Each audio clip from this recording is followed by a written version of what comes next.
Mengapa Islam memilih hijrah itu sebagai takwim hijrah, takwim Islam? Tidak seperti Masihi bermula dengan kelahiran Nabi Muhammad bermula dengan kelahiran Nabi Isa. Tapi kita punya takwim kalender Islam ni diambil daripada tarikh hijrah. Apakah hijrah terlebih penting daripada kelahiran Nabi? Assalamualaikum warahmatullahi taala wabarakatuh.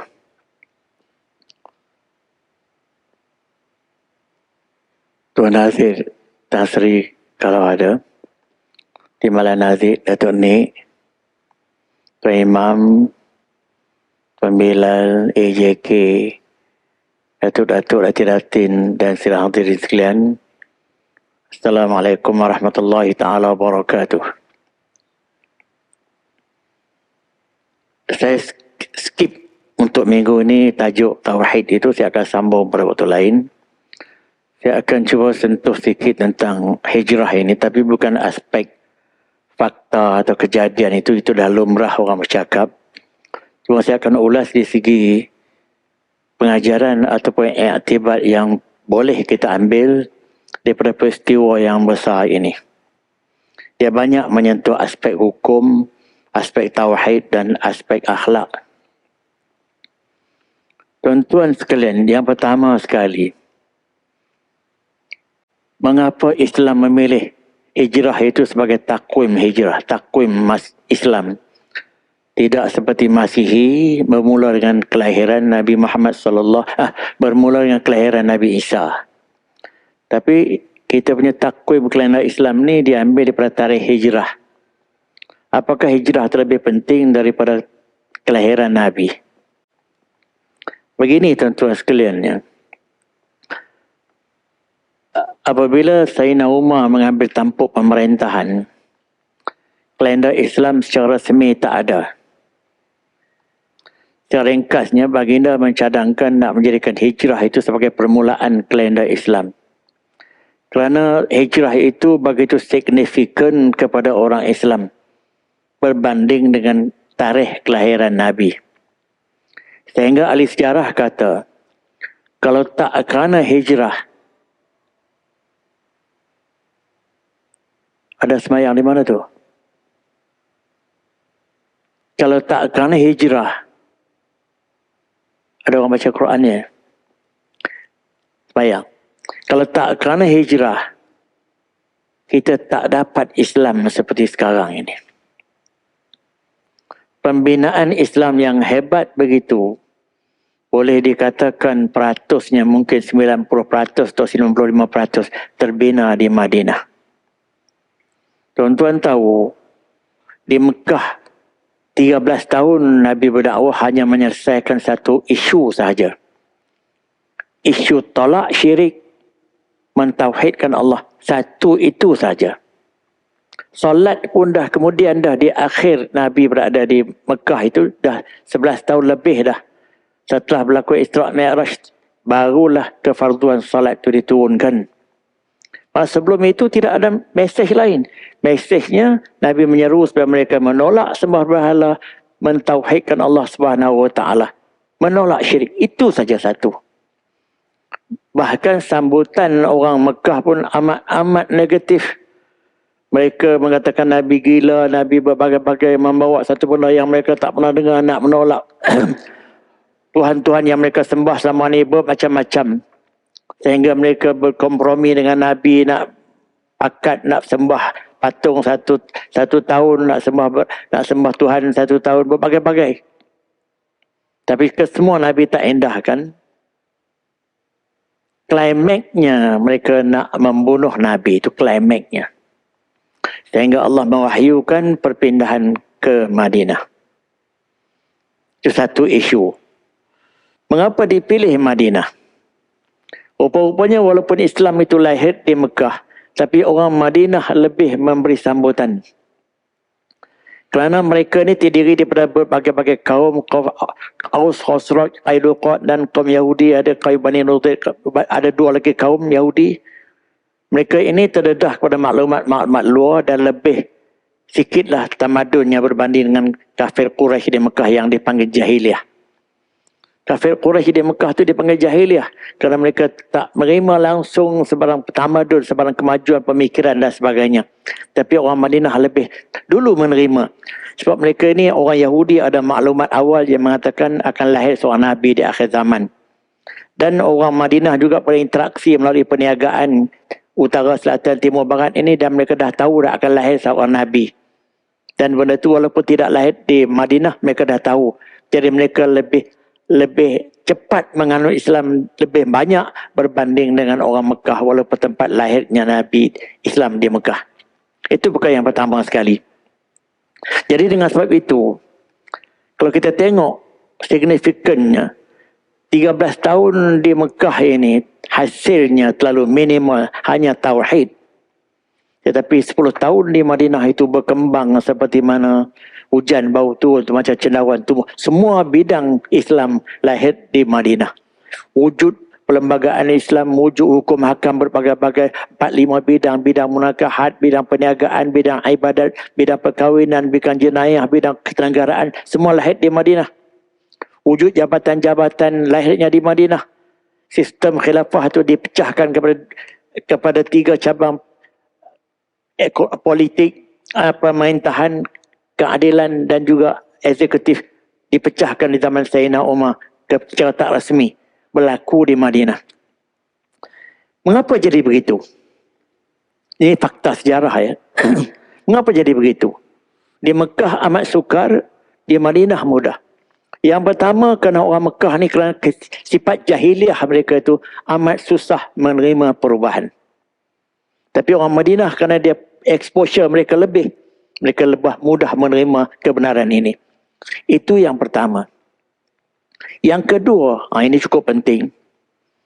Perkara yang Nabi nak ubah di Mekah itu, di perkara awal ialah masalah akliyah, masalah iman, masalah akidah. Yang ini amat-amat berat. Mereka berkarat dengan unsur-unsur syirik, unsur-unsur kafir, unsur-unsur yang tak percaya kepada Tuhan, sembah matahari, sembah bulan, patung sebagainya. Tiba-tiba Nabi membawa unsur akidah yang berlainan terus. Amat sukar mereka menerima. Amat sukar mereka terima. Itulah dikatakan belasan tahun saja. Tetapi apabila Nabi dah pergi ke Madinah, setelah isu akidah ini dah mantap dah berjaya dah establish dah Masjid Quba. Nabi telah berjaya mengestablishkan sistem khilafah dengan baik sehingga klimaknya wujud kenegaraan Islam, ada khalifah, ada perlembagaan Islam, ada sistem, berbagai-bagai sistem. Isu akidah tak berbangkit lagi. Jadi bekal-bekal lain yang berikutan dengan itu begitu mudah lahir, iaitu lahir sistem perundangan. Bermula dengan bab tahar, bab ibadah, bab perkahwinan, bab muamalat, bab kenegaraan, semua mudah. Bab perkahwinan berbagai-bagai. Dan dalam perlembagaan Madinah pula dipecahkan antara hak orang Islam dengan orang bukan Islam, orang Yahudi bagaimana, orang Islam bagaimana, kesemua itu dipecahkan dengan mudah. Sebabnya isu utama yang memeluru mereka dah tak ada dah, isu akidah. Itu menjadi akibat kepada kita tuan-tuan sekalian.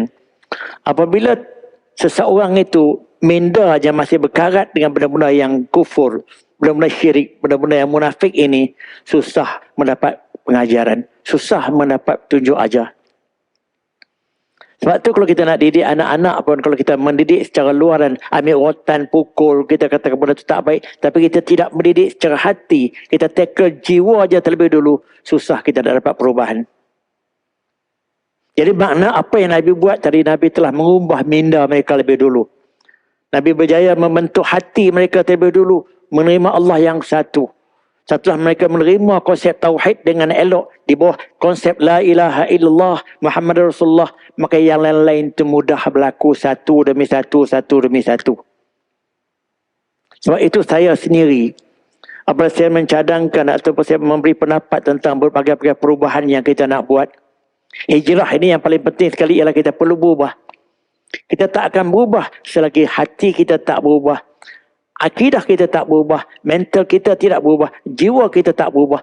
Sekadar kita nak kepada perubahan luaran, susah nak jadi. Kalau jadi perubahan luaran pun berbentuk kepura-puraan. Katalah kita sarankan benda-benda yang baik. Orang munafik pun dia ya tak ya sokong. Tetapi di belakang kita lain. Sebab pokoknya akidah mereka entah di mana.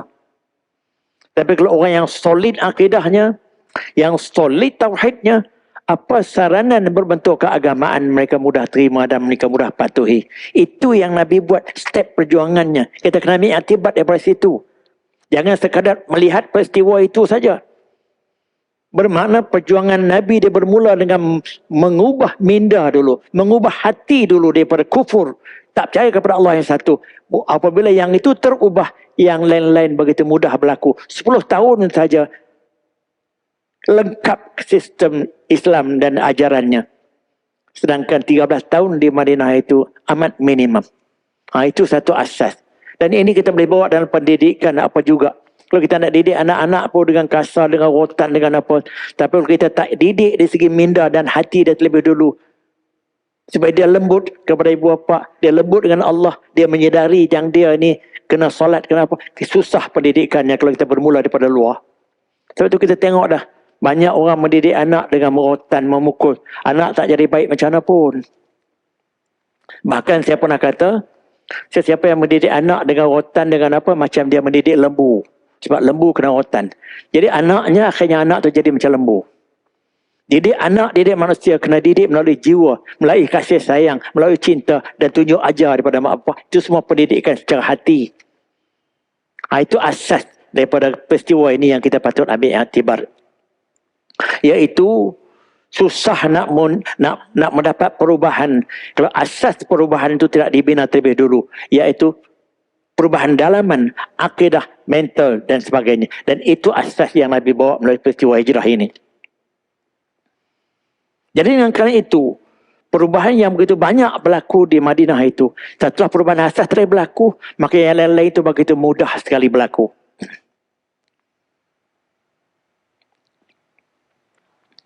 Kalau kita tengok lagi tuan-tuan sekalian, satu perkara yang cukup penting lagi. Tuan-tuan tengok tekanan yang Nabi terpaksa terima di Mekah. Masya Allah. Dia diludah, dia hampir nak dibunuh. Dia cuba nak dihempap dengan batu besar di Taif. Tuan-tuan pergi ke Taif tu, dia orang tunjuk kata batu ni yang cuba nak dihempap. Walaupun betul tak betul sikit fakta sejarah, tapi ada kisah macam itu di dalam sejarah. Ada ditunjuk batu di Taif, siapa yang pernah pergi ke Taif, ada batu besar yang tergantung. Bukan tergantung, yang letak di tepi pinggir yang tak jatuh sampai ke bawah. Tapi sejarah yang mereka nak cuba nak mengempap Nabi itu ada. Nabi pindah ke Taif pun tak berjaya juga. Berbagai-bagai tempat yang Nabi telah pindah. Tapi terpaksa dengan melalui. Dan kalau tuan-tuan tengok, bibit kerumitan yang Nabi terpaksa lalui di saat-saat akhir. Dia nak pindah ke Madinah itu, Masya Allah tuan-tuan tengok.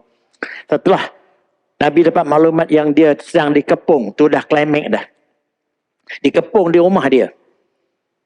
Orang Arab ni dia tak akan serang di dalam rumah, itu adab dia. Kalau macam mana dia akan tunggu di pintu rumah. Setiap hari Nabi keluar mengikut pintu depan nak pergi solat subuh. Jadi dah Nabi dapat maklumat macam tu, dia nak buat macam mana. Dia berdoa kepada Tuhan. Dan waktu tu juga dia sempat menemui Sayyidina Abu Bakar. Memberitahu. Dan dia datang berbincang dengan Sayyidina Abu Bakar untuk nak keluar daripada rumah dia. Sebelum dia keluar daripada rumah dia, dia minta Sayyidina Ali datang duduk di katil, tidur di katil dia.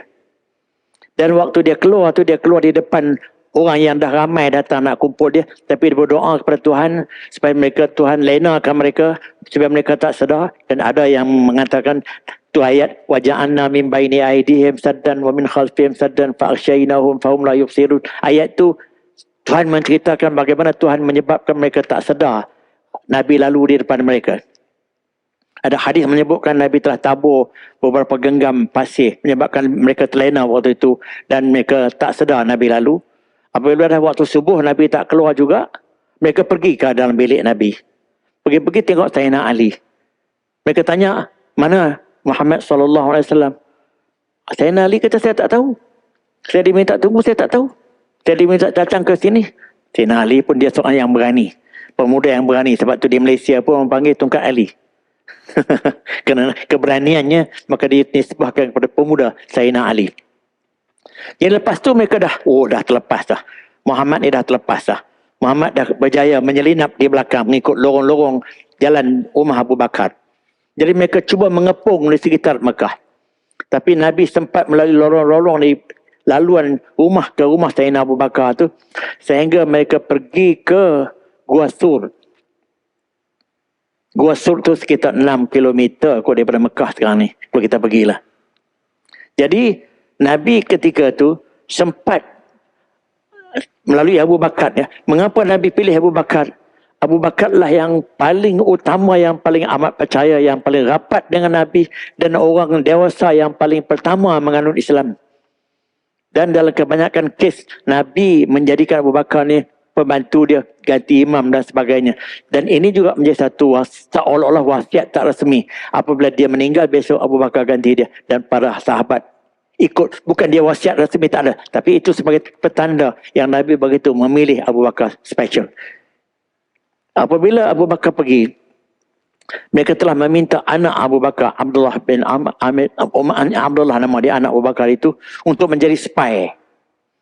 Membawa berita-berita perkembangan yang berlaku sekitar Mekah untuk dibawa kepada mereka yang bersembunyi dalam gua ini. Manakala anak dia Asma, anak Abu Bakar juga, membawa bekalan-bekalan makanan. Di samping Amir bin Fuhairah. Amir bin Fuhairah ini salah seorang daripada pekerja ataupun kita kata pembantu kepada Abu Bakar, memelihara kambing di sekitar gua itu, berserta juga dengan Asma. Jadi apabila memelihara kambing di sekitar gua itu, jadi kesan tapak kaki berjalan kaki itu sampai-sampai tepi gua hilang. Sebab dihakiskan oleh tapak-tapak kaki kambing. Jadi mereka tak perasan. Tapi sampai ke klimaks mereka panggil pakar tapak kaki. Mereka dapat menjejaki tapak kaki itu sampai ke pintu gua. Waktu tu Abu Bakar dah menggeletar. Abu Bakar kata habislah. Sampai kat dalam menggeletar tadi, dia tak boleh buat apa lagi dah. Dia nampak satu lubang dalam gua tadi yang berlubang, ada cahaya masuk. Maka dia sumbat dengan kaki je. Takut dengan cahaya tadi mereka dapat tengok daripada luar. Sebab mereka mengelilingi gua itu. Jadi dia tutup di ibu jarinya di lubang itu, ibu kaki lah. Tergigit kalajengking itulah, lubang bukit kan. Jadi sakit amat sangat.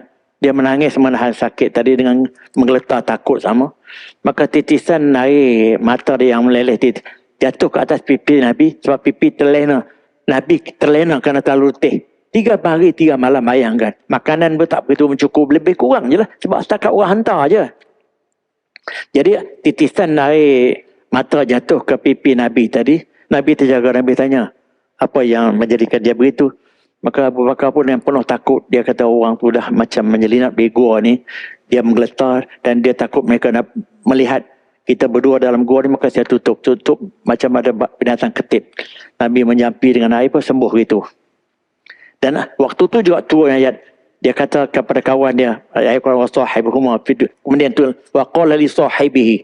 Nabi berkata kepada kawannya, iaitu Sayyidina Umar. Sayyidina Abu Bakar ni. Ayat Quran tu ada. La tahzan. La takhaf wa la tahzan. Innallaha ma'ana. Jangan kau takut, wahai Abu Bakar. Jangan takut. Tuhan bersama dengan kita berdua.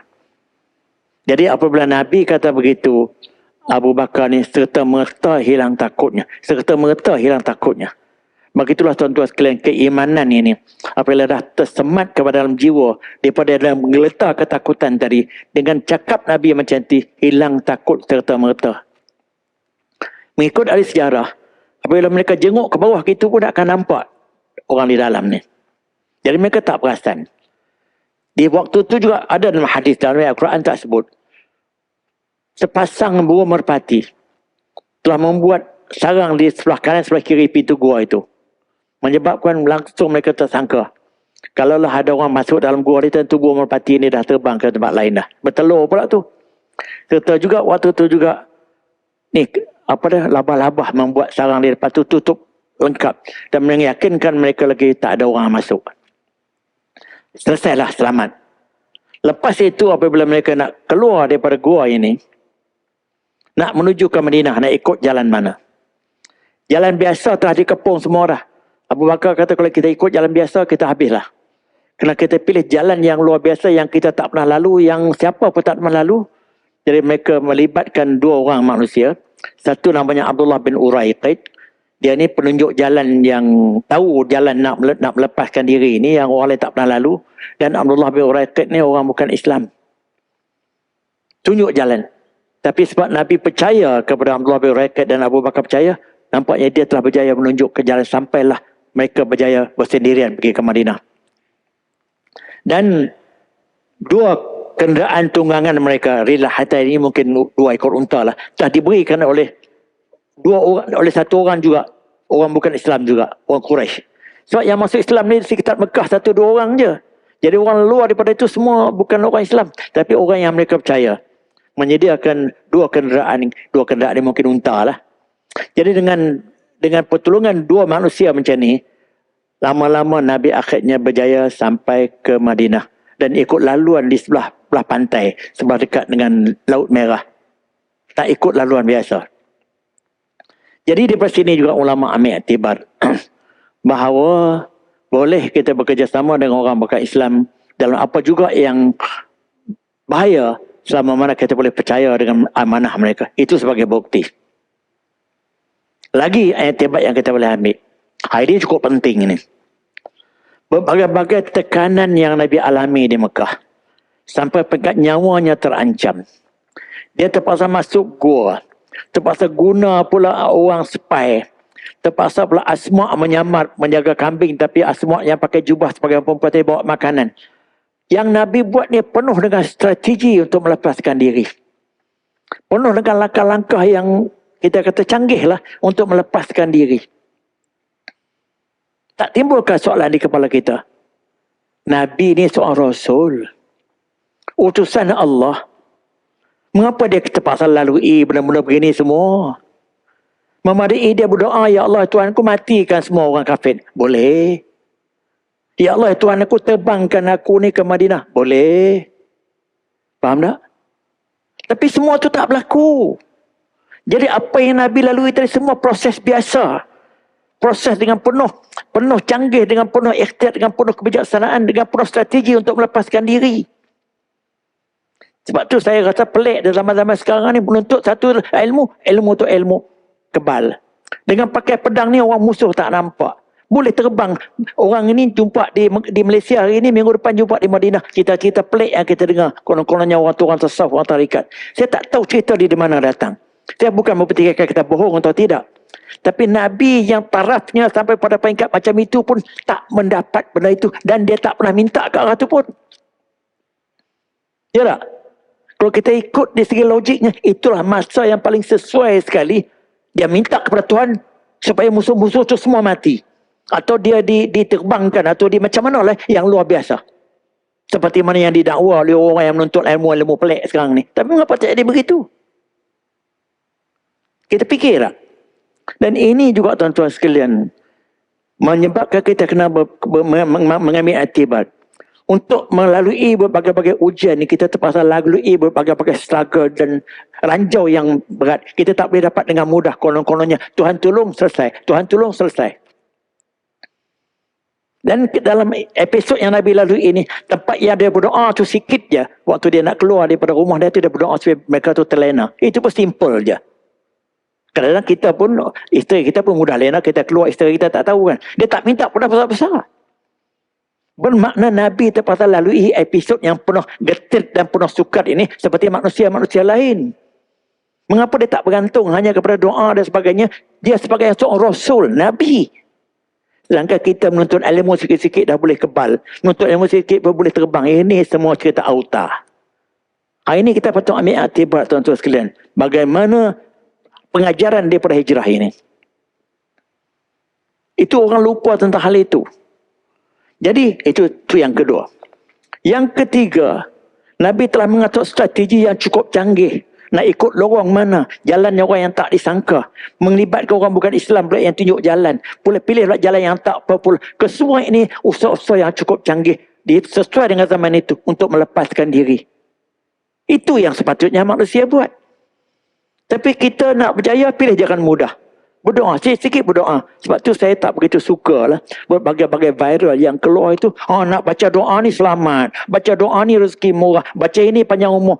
Usaha sikit sangat yang disebut. Bahkan dalam baru tu jarang jumpa usaha-usaha yang disertai. Sebab itu dalam Islam, tuan-tuan sekalian, berdoa dan berusaha ni satu package, bukan dua package yang berasingan. Tak memadai sekadar kita berdoa, tak berusaha. Usaha itu sebahagian daripada Tuhan Allah, iaitu ikhtiar. Bahkan di dalam memahami konsep qada dan qadar juga, mengambil usaha dan ikhtiar itu sebagai cause and effect, sebahagian daripada memahami konsep qada dan qadar. Tapi dalam Bible, baca doa ni begini, baca doa ni begini. Dia tak sebut pun kena buat begini, kena buat begini. Semua banyak doa. Saya bukan menafikan kepentingan doa. Kita berusaha dan kita berdoa sebagai satu package. Berdoa tu menggambarkan pergantungan kita kepada Allah. Penyerahan kita kepada Allah. Itu tauhid. Tapi usaha dan ikhtiar menggambarkan perintah Allah macam itu. Dia suruh kita kena berusaha dan berikhtiar. Tapi mengapa kita abaikan aspek usaha dan ikhtiar ni? Aspek bagaimana kecanggihan yang Nabi buat untuk menggelakkan diri, kita dah ambil tentang doa aja. Ini yang saya katakan iktibar yang paling penting sekali yang kita kena ambil daripada peristiwa hijrah ini. Sedangkan itu survival Nabi bergantung kepada yang itu. Bahkan dikatakan oleh ahli sejarah, kalau dia tak boleh menyelinap di depan-depan musuh tadi, dia kena habislah. Sebab mereka dah kepung rumah dia dah. Dia keluar di hadapan tu aja. Bahkan kalau dia ikut jalan biasa pun tak selamat lagi dah. Bahkan kalau dia tak sembunyi lebih dulu di Gua Sur, mereka dah kepung semua dah. Sebab mereka kata Nabi tak sempat nak pergi ke mana. Tapi Nabi ada idea lagi nak sembunyi dalam gua. Mereka cari tak jumpa. Ini semua strategi, tuan-tuan sekalian. Di bawah konsep usaha dan ikhtiar. Dikombinkan dengan berdoa. Yang ini orang lupa tentang hikmat hijrah ini. Sebab itu saya kalau berbagai-bagai saranan yang memisahkan di antara doa dan ikhtiar ini, saya tak begitu berpegang. Saya nak menjaga kesihatan sikit sebanyak. Saya mengidap darah tinggi sejak pada tahun 80 sampai sekarang dah 43 tahun saya makan ubat. Saya berdoa siang malam, saya minta anak-anak menantu, anak-anak murid saya tolong doa kesehatan saya. Tapi saya sendiri menjaga ikhtiar. Allah, ubat tak pernah miss walaupun satu hari sejak 43 tahun. Naik basikal dah, lutut dah buat dah, sekarang ni saya naik basikal pula ganti. Kalau dulu jogging, boleh katakan seminggu 3-4 kali. Dah umur 74 tahun setengah pun naik basikal rata kampung. Orang kampung tahu semua, Ustaz Hakim naik basikal. Sebab saya kata ikhtiar kena serentak dengan doa. Itu pegangan saya. Jadi kalau kita tidak mengambil iktibar hijrah, perkara-perkara yang macam ini, kita memahami segi fakta ajalah. Kita memahami benda-benda yang miracle. Sedangkan Nabi itu, sebagai seorang Nabi, dia boleh berlindung dengan pertolongan Allah dengan 1001 jalan. Ya tak? Kemudian, dalam peperangan-peperangan yang Nabi lalui, kesemua dengan penuh strategi. Kalau tak ada strategi je, tak boleh. Misalnya dalam peperangan Uhud, Nabi kalah bukan? Bagaimana kalah tu? Ada sebabnya. Sedangkan dalam peperangan Uhud itulah tentera Islam lebih ramai daripada tentera musuh. Sedangkan yang lain semua tentera Islam kecil. Tapi mengapa yang itu kalah? Patutnya menang. Sebab yang pergi berperang tadi bukan kerana nak menang, tapi kerana nak ambil harta rampasan. Setelah mereka berjaya menawan, mereka naik atas bukit Uhud itu, mereka dah sangka musuh dah lari dah. Mereka berebut-rebut lari turun daripada bukit Uhud nak ambil harta rampasan. Nabi kata jangan. Ini strategi musuh untuk mengabui mata kamu. Kalau kamu lari turun nanti macam mana? Mereka tak indah cakap Nabi. Apabila mereka lari saja turun, waktu tu juga ambush dibuat oleh tentera musuh. Kalau tak silap saya, waktu tu Khalid bin Al-Walid masih bukan Islam. Dia menjadi ketua tentera musuh. Sebab dia ni handal. Matilah sahabat-sahabat. Tu dalam syuhada Uhud. Kalau tuan-tuan pergi tengok nama dia bukan? Itulah. Sedangkan kalau kita ikut, jumlahnya dah banyak. Tetapi nawaitunya tak betul. Nawaitu nak harta rampasan dan tak ikut perintah Nabi. Bermakna dalam peperangan penuh dengan strategi. Baru nak berjaya, tak bergantung hanya kepada doa. Jadi itu yang kita kena fikir daripada iktibar sejarah ni tuan-tuan sekalian. Supaya kita tidak tersasul di dalam memahami fakta sejarah. Jadi dengan kerana itu, kepentingan hijrah ni dalam aspek-aspek itu. Yang pertama, kalau tak berlaku hijrah, kita tak akan dapat Islam seperti sekarang. Sebab Islam tak mungkin berkembang di Mekah dengan keadaan apa yang berlaku di Mekah. Oh, orang kata ada Tuhan tak boleh. Cakap macam tu cakap tauhid. Tapi Tuhan tak apa, Tuhan membagi environment yang sesuai dengan keadaan ni. Sebab tu Tuhan suruh berpindah. Kalaulah kata Tuhan tak atau benda tu berlaku, Tuhan suruh pindah. Apa dengan susah payah? Dia bagi ke orang Quraisy masuk Islam semua. Kan mudah ya tak? Tapi dah, Nabi kena pergi juga berjuang di Madinah. Mengapa di Madinah tu mudah? Sebab orang Madinah tu lebih terbuka, lebih educated. Semua itu ikut hukum tabi'i, hukum biasa macam itu. Tidak ada nampak keluar biasaannya. Ya tak? Tapi kita hari ini nak nampak berjaya aja, kena buat benda biasa. Berdoa dapat rezeki murah walaupun pemalas. Kita tengok buktinya kata kita salah di segi pemahaman. Kita nak kepada kita kuat. Kita maju orang Islam. Tapi nak kuat nak apa mesti bersatu padu kan. Tapi kita dah berdoa dah untuk bersatu padu. Dalam transmayang pun Tuhan, ya Allah, alif qulubana, lembutkanlah hati kami supaya kita bersatu padu. Tapi kita tak jadi juga bersatu padu sebab perbuatan kita tak sama dengan doa kita. Itu saya katakan di sini. Kalau kita bergantung kepada doa tapi kita tak apply kehendak doa tadi dalam realiti amalan kita, kita tak akan mencapai matlamat yang dikehendaki. Macam kita berdoa untuk sihat tapi kita tak berusaha untuk sihat, tak betul. Tapi kalau kita berusaha untuk sihat pun, kalau tak berdoa pun tak betul juga. Bermakna kita menolak penentuan Allah. Jadi itu sebagai orang Islam. Jadi dengan sebab itu tuan-tuan sekalian, apabila kita lupa realiti ini, kita akan bukan tersasul, kita tidak mendapat iktibar yang penting daripada peristiwa hijrah ini. Kemudian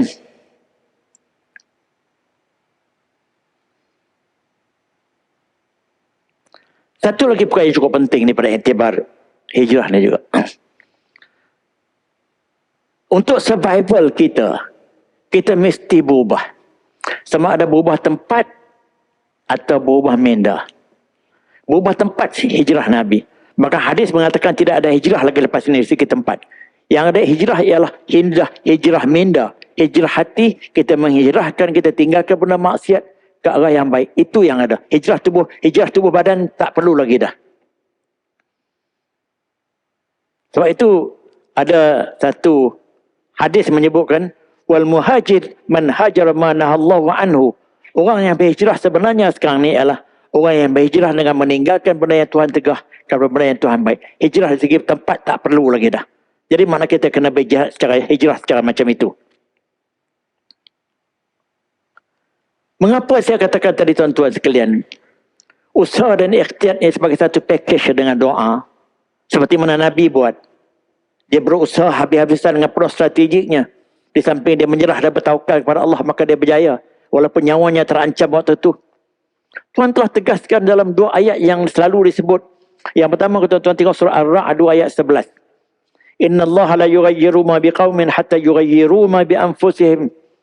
Allah sekali-kali tidak mengubah apa yang ada sesuatu kaum itu, melainkan kaum itu sendiri yang kena mengubahnya.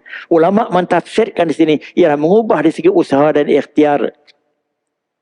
Dan kalau mereka mempunyai mental dan minda yang salah, mereka kena berubah dari segi sikap dan perangai keyakinan mereka. Jadi bagi konteks orang Madinah tadi, dia telah berubah dari segi mindanya kepada beriman. Dan dia berubah juga dari segi fizikalnya, jasmaninya, iaitu mereka berusaha canggih perpaduan. Perpaduan yang Nabi bina di Madinah tu amat-amat canggih. Telah berjaya menyatu padukan tiga kaum orang Ansar yang terdiri daripada orang Muhajirin berada dan orang Madinah Ansar, dan digabungkan dengan orang Muhajirin daripada Mekah dan digabungkan pula dengan orang Yahudi. Tuan-tuan tengok bagaimana kecanggihan Nabi dalam, kita tak usah ambil yang lain. Kita ambil segi agama itu sudah clear dah dengan tadi. Bagaimana perbendaharaan Islam itu Allah tak terbayang. Yang kedua, bagaimana Nabi telah diterima secara total 100% oleh penduduk Madinah, termasuk orang Yahudi. Tidak ada yang menolak. Tidak ada bukti yang Nabi telah ditolak oleh orang Yahudi. Dan dikatakan orang Yahudi sekitar 1/3 penduduk Madinah waktu itu. Tapi mereka menerima kepimpinan Nabi. Maka sebab itu Nabi berjaya. Apa sebab Nabi diterima? Orang kata dah Nabi, dia Nabi. Dia Nabi. Tapi ada Nabi yang dimaki, dibunuh pada Al-Quran tersebut. Nabi-Nabi yang telah dibunuh di zaman-zaman dulu, dah banyak. Tapi Nabi diterima, kualiti keislamannya, apa yang dia bawa tadi memenuhi kehendak Islam yang tulen. Islam yang tulen ini akan menarik orang Islam dan bukan Islam untuk menerima. Cuma mereka mengucap atau tidak saja. Jadi kepribadian yang Nabi bawa, leadership yang Nabi bawa, diterima boleh orang bukan saja oleh penduduk Madinah, termasuk orang Yahudi. Mereka telah bersetuju untuk jadikan Nabi sebagai pemimpin utama. Jadi kehebatan Nabi di sini, dia telah berjaya membuktikan ke leadershipnya sampai peringkat yang macam itu. Tapi kita sekarang ini, ini. Pemimpin Melayu, pemimpin Islam lah kita terus sebut pemimpin Melayu. Pemimpin Melayu ni terlalu perkauman sangat. Pemimpin Islam sekarang ni, jangan kata orang bukan Islam nak terima. Orang Islam sendiri pun tak terima. Nak harap orang bukan Islam terima macam mana? Apa sebab? Tuan-tuan jawab sendirilah. Apa yang berlaku oleh pemimpin Islam. Sama ada di peringkat kita atau di peringkat antarabangsa. Bahkan berbagai-bagai sikap negatif ini dikaitkan dengan orang Islam, dengan pemimpin-pemimpin Islam. Secara global, ya tak? Jadi kerana macam itu, macam mana nak dapat sokongan padu oleh anak buah ataupun oleh rakyat? Maka dengan sebab itu tuan-tuan sekalian, itu ayat pertama. Ayat yang kedua surah Al-Anfal, ayat 53. Zalika bi anna Allah lam yakum mughayyiran ni'matan an'amaha ala qaumin. Begitulah Allah sekali-kali tidak akan mengubah nikmat yang telah diberikan kepada mana-mana kaum. Hatta yughayyiru ma bi anfusihim, melainkan mereka sendiri yang mengubahnya. Maka Tuhan telah memberi kita nikmat, memberi kita bumi yang subur, memberi kita air yang mudah, memberi berbagai-bagai kemudahan alam. Kita yang mempergunakan nikmat itu dengan baik. Itu maksudnya di samping kita kena berubah. Tetapi yang menyebabkan benda itu rosak, yang menyebabkan agihan pendapatan tak adil, yang menyebabkan berlaku penindasan kerana orang itu menipu hak orang lain, maka kita yang mengubahnya. Daripada keadaan nikmat yang Tuhan telah berikan itu telah menjadi bukan nikmat lagi dah. Itu tafsiran yang satu lagi. Di samping tafsiran yang lain, Allah tidak akan mengubah nikmat yang dia telah berikan kepada mana kaum, melainkan kita kena mengubahnya. Termasuk juga maksud di sini, Tuhan telah memberikan berbagai-bagai raw material. Dia telah bagi besi, berbagi air, bagi berbagai-bagai benda. Kita hanya mengubah, menjadikan itu sebagai satu keluaran industri. Itu juga yang berjaya. Jadi dengan sebab itu tuan-tuan sekalian, sehinggalah, saya nak, ada 5 minit lagi, ada 10 minit lagi. Ada berapa minit lagi? Ada 5 minit lagi. Saya nak tambah dengan satu penutup ini. Tentang khasiat.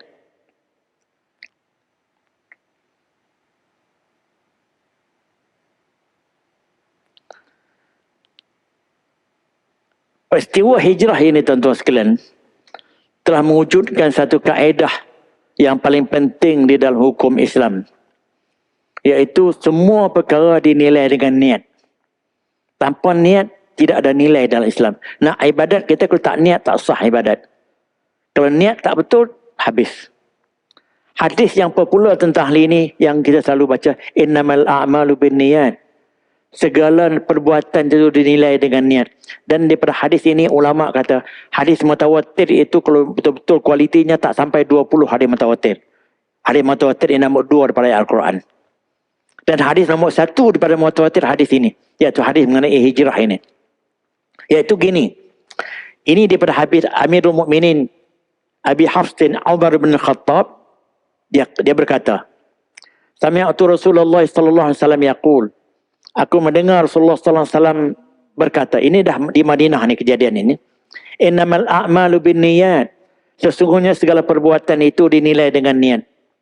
Wa innama likulli imri'in ma nawa. Bagi setiap orang itu dia akan dapat apa yang dia niat. Faman kanat hijratuhu, ini. Sesiapa yang dia berhijrahnya, termasuklah hijrah ke Madinah ini, ila Allah semata-mata kerana Allah, wa rasuli dan ikut rasulnya, fahijratuhu ilallahi wa rasulihi, maka hijrahnya itu memenuhilah kepada, sampailah kepada Allah dan Rasulnya. Wa man kanat hijratuhu lidunya, sesiapa hijrahnya ke Madinah itu kerana dunia, sebab yang berniat pergi ke Madinah tadi kerana prospek nak dapat harta rampasan, prospek dapat tempat baru, ada yang berpindah kerana itu, yusibuha, maka dia akan dapat yang itu. Au imra'atin yunkiha, ada yang pergi ke Madinah ni bersama dengan Nabi ni, nak kahwin dengan orang Madinah, apa ada? Fahijratu ila ma hajara ilaih, maka dia kahwinlah dengan perempuan tadi, maka setiap orang tu dia akan dapat apa yang dia hijrahkan. Ceritanya begini, dalam ramai-ramai yang pindah ke Madinah tadi, ada seorang yang pergi nak kahwin dengan orang Madinah. Jadi kawan ni pun tanyalah Nabi, orang yang dapat tahu berita ni, macam mana Rasulullah dia dapat ke pahala hijrah yang penting ini kalau bagi orang yang pindah ke Madinah ni dengan niat nak kahwin. Nabi jawab melalui hadis ini. Ini jawapan Nabi daripada itu. Dan hadis itu cukup penting. Iaitu setiap orang akan dinilai mengikut niat dia. Dah cukup dah. Setiap orang telah dinilai mengikut niat dia. Dan dia akan dapat sekadar yang dia niat. Kalau niat tu tak betul, tak dapat apa-apa walaupun perbuatan dia elok. Jadi kalau niatnya baik, dia akan dapat setakat itu. Jadi siapa yang berhijrah kerana Allah dan Rasulnya, maka dia sampailah kepada matlamat demi kerana Allah dan Rasulnya. Siapa yang berhijrah kerana keduniaan, dia berpindah ke Madinah tu kerana nak ingin greenery ataupun kemewahan prosperous yang ada di Madinah, maka dia mungkin dapat. Memanglah para sahabat pergi ke sana dah berjaya menjadi orang hartawan pun ada. Atau sesiapa yang berniat nak kahwin dengan perempuan di Madinah, maka dia bolehlah kahwin. Jadi Nabi kata setiap orang dia akan dapat mengikut apa yang dia niat. Jadi hadis ini tuan-tuan telah menjadi induk kepada amal ibadah. Bahkan hadis ini dianggap kesemua amal ibadah kita akan dinilai bergantung pada niat. Sebab itu membezakan antara adat dia menjadi ibadah apabila adat itu disertakan dengan niat yang baik. Kita katakan macam ni. Makan tu adat, kebiasaan. Dia akan menjadi ibadah atau tidak. Kita makan, kita bismillah, kita niat nak cari rezeki, nak menguatkan badan, syukur di atas nikmat Tuhan, dia jadi ibadah. Tapi kalau makan sekarang bagi penuh perut, nak enjoy aja makan, ada orang dia nak enjoy saja makan. Bukan perlu pun, dia tak niat apa-apa. Tak jadi ibadah lah. Jadi dengan sebab itu tuan-tuan sekalian, kehebatan peristiwa hijrah ini tuan-tuan sekalian, di segi sejarahnya tidak ada tolak bandingnya. Sehingga kita pun nampak, jangan kita kata segi tauhid. Sehingga ahli sejarah kata kalau tak berlaku hijrah, kita tak akan dapat Islam seperti sekarang. Di segi tauhidnya, kita boleh katalah Tuhan nak begitu, jadilah begitu. Tapi walaupun Tuhan nak begitu, mengapa benda itu berlaku di Madinah? Dan Tuhan pula suruh Nabi pergi ke Madinah. Sedangkan di Mekah tempat lain, mengapa kalau Tuhan nak benda itu tak berlaku di Mekah? Di sini dikaitkan kehendak Tuhan dan penentuan Tuhan tadi, dia takdirkan melalui usaha ikhtiar yang Nabi buat. Perjuangan yang Nabi lalui, iaitu hijrah. Jadi itulah saja yang saya boleh kongsikan malam ini tuan-tuan sekalian di segi kepentingan hijrah ini. Bukan sekadar kita tahu ceritanya, tapi kita akan ambil iktibar. Yang pertama, niat yang baik perlu dalam apa juga perbuatan yang besar seperti ini. Yang kedua, apa yang serius yang menentukan survival kita, kita jangan bergantung hanya kepada doa dan tawakal saja kalau tak disertai dengan usaha dan ikhtiar. Yang ketiga, demi survival kita, kalau kita perlu berubah, tempat pun sila berubah. Kita boleh pindah. Banyak dah orang pindah daripada Kedah cari makan dekat Kuala Lumpur dah berlaku. Walaupun hijrah macam itu tak dituntut sangat lagi dah. Tapi kita berusaha juga nak pindah tempat. Ada orang dah, dia nak beli dah tanah satu tempat. Ataupun dia beli rumah dah satu tempat. Rumah tu cukup besar. Tiba-tiba dia tak sesuai dengan kejiranan tempat itu. Dia tak pengah. Dia jual rumah tu. Dia pergi tempat lain. Walaupun rumah kecil. Itu juga hijrah. Jadi demi untuk survival, kita perlu berubah. Berubah dari segi minda. Berubah dari segi hati. Dan berubah dari segi fizikal dan jasmani. Itu perlu. Dan perubahan ini untuk menjadi efektif, keberkesanannya mesti bergantung kepada ilmu dan doa. Kalau tidak berilmu dan berdoa, dan apa yang Nabi buat, kecerakinan strategi yang Nabi lalui itu penuh dengan ilmu walaupun secara wahyu. Jadi kalau kita buat dengan buta tuli, dengan kerana perubahan tapi tak dibantu dengan ilmu, tak dibantu dengan hidayah Allah, tak dibantu pula dengan doa, mungkin kita akan menemui kegagalan. Tapi Nabi apa yang ditunjuk daripada peristiwa ini tuan-tuan sekalian merupakan jalinan daripada senario yang cukup menarik yang perlu kita ambil iktibar daripada peristiwa hijrah ini. Ya, sekarang itulah saja kongsi saya pada malam ini. Sikit sebanyak kekurangan itu kelemahan saya. Apa yang saya maksudkan daripada peristiwa hijrah ini bukan saya nak cerita tentang hijrah, tapi iktibar dan pengajaran yang amat penting untuk kita menjadi landasan mengapa hijrah itu telah dipilih menjadi takwim Islam berbanding dengan tarikh lahir Nabi seperti mana Kristianiti. Wabillahi taufiq wal hidayah. Wassalamualaikum warahmatullahi taala wabarakatuh.